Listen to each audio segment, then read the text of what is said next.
What's going on, guys? My name's Theoatrix, and today I'm going to be explaining every single one of the Skillcape perks in Oldschool Runescape.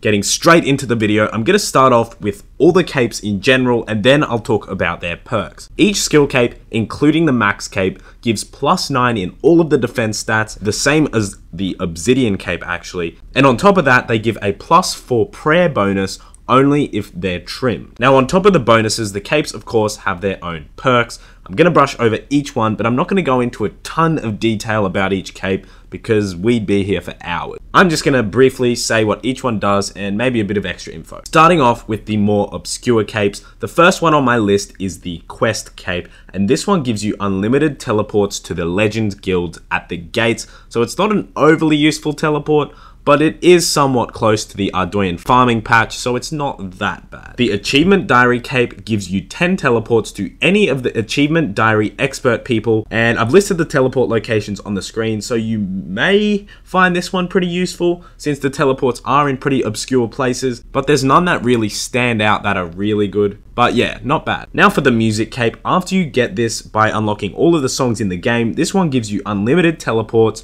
to Philo the Bard, who is the guy on the path on the way to Relica from Camelot. It's a bit of a pointless teleport, but I guess it's actually somewhat useful for Master Clue Scrolls because sometimes you have to go see him and give him an item of some sort, so the unlimited teleports does kind of help there.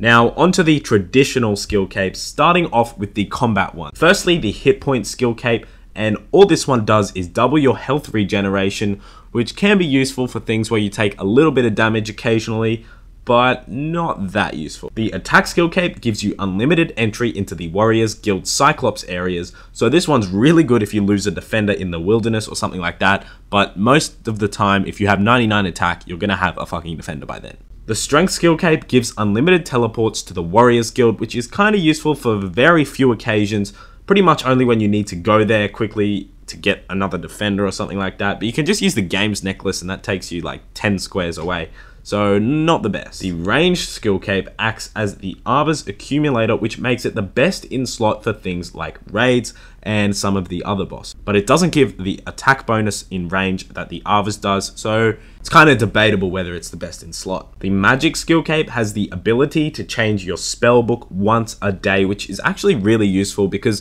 different bosses and different PKing scenarios actually requires different spellbooks, like Vengeance is on Lunars and then Barrage is on Ancients. So once a day is really handy to save a bit of time instead of going to an altar if you don't have one in your house. The Defense Skillcape, you can actually use it as a Ring of Life, and you can toggle this on and off so it doesn't get annoying. Probably the best thing in slot for hardcore Iron Man accounts, but apart from that, Ring of Lives don't really come in handy that often except for bossing, but you'd probably be wearing a Fire Cape or something instead. The Prayer Skillcape is the same as a Holy Wrench, but it doesn't stack with another Holy Wrench or anything, so if you can, just bring a Holy Wrench instead and wear a Fire Cape or a better cape slot item. The Woodcutting Skillcape gives you a 10% extra chance of getting a Bird's Nest, which is okay, but at the same time, it's not really that good because bird nests give fuck all, and at the same time, you're already 99, and not many people are gonna woodcut far past 99. Thieving gives a 10% extra chance of successfully pickpocketing something,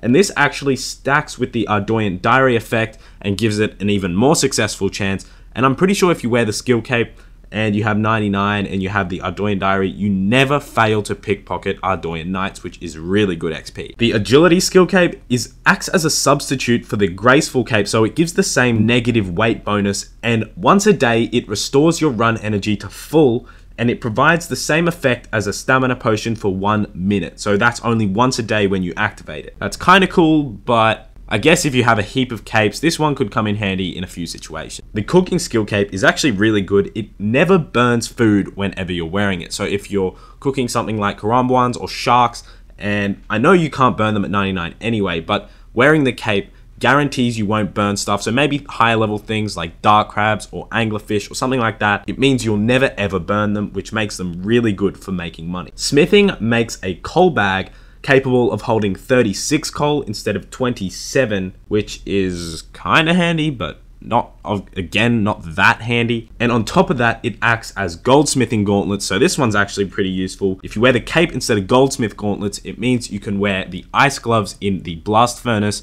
and you won't have to switch gloves, but by then you're 99 smithing, so again, kind of pointless. The Slayer Skillcape gives a small percentage chance of having the previous task that you just had if you're getting a task while wearing the cape, and in my opinion, this one's kind of shit as well, because who wants to do the same Slayer task twice unless it's something really good? And also, it's only a small chance. Like, surely they should make it maybe like once a day you can have the same task or something, but a small chance, not really worth it. The Crafting Skillcape gives you unlimited teleports to the Crafting Guild, and this one's probably the most useful Skillcape in the game because the teleport to the Crafting Guild is literally right next to a bank. So this makes it really good for things like Runecrafting, Slayer, anything like that, and it teleports you straight there unlimited time, so that makes it even more useful. Construction gives unlimited teleports to your house or any player-owned house. The Construction Skillcape can actually teleport you to any house portal in the game and also teleports you to your own house. So in practice, this one's actually really handy as well. Saves you a lot of money on things like house teleports or getting the redirection scrolls from Nightmare Zone to go to different portals. So yeah, another pretty useful. The Fishing Skillcape gives you unlimited teleports to the Fishing Guild.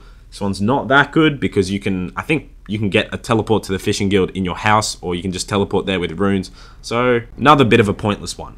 The Fletching Skillcape, you can actually search it 3 times a day for a Mithril Grapple and a Bronze Crossbow. Not many people even use Mithril Grapple shortcuts, so it's kind of pointless again.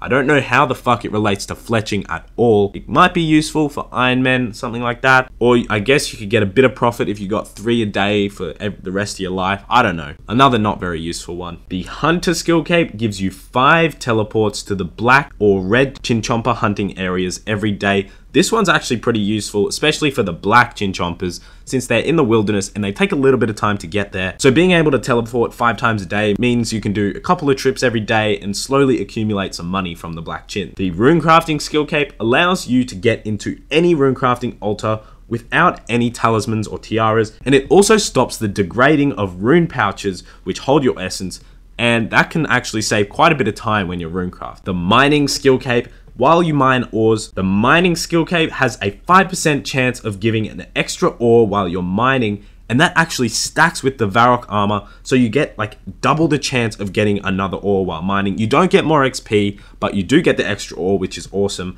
but that's only for ores up to Addy, and Adamant is still pretty good money, so yeah, that's another pretty useful one. Herblore Cape allows you to make unfinished potions at the Nada Herblore guy for 200 coins each, and then on top of that, you can actually, when you're wearing it, you can use grimy herbs on vials of water and it makes the unfinished potion, and you actually get the XP for cleaning it as you make the potion, which makes it kind of useful to make potions, but once again, you're at 99 Herblore. I doubt you want to get any more Herblore XP since it's so expensive, but useful for some max players, I guess. The Firemaking Skillcape is actually a light source, and it works whether it's in your inventory or if you're wearing it. So that's a pretty good one since it never goes out and you won't lose it or anything like that. But you could just take like a candle lantern, anything like that, and it would do the same thing. Farming Skillcape gives a 5% increase in yield for herb patches, and that actually stacks with the magic secateurs and all of the diaries like the Catherby one where it gives more yield. So this one is another really useful one. You'll get a lot more money out of your herb runs and a bit more XP as well. And now that's all of the Skillcapes. There's 23 Skillcapes in the game, and that was all of them. I hope you learned something from them. Like, hopefully you didn't know one of these and you found something out that you didn't know, so I'm glad if that happened. Anyway, it's now time for clip of the day, and today's clip is from Mordarp3, who got the Scorpia pet, a sick pet, on the 27th Scorpia kill. I'm fairly sure it's one of the only pets in the game which takes up more than 1 square, so it's actually a pretty big pet. So I really like this one. Thanks for watching today's video, guys. Be sure to leave a like if you did learn something today. Also, subscribe if you're new. And as always, thanks for watching and have a nice day.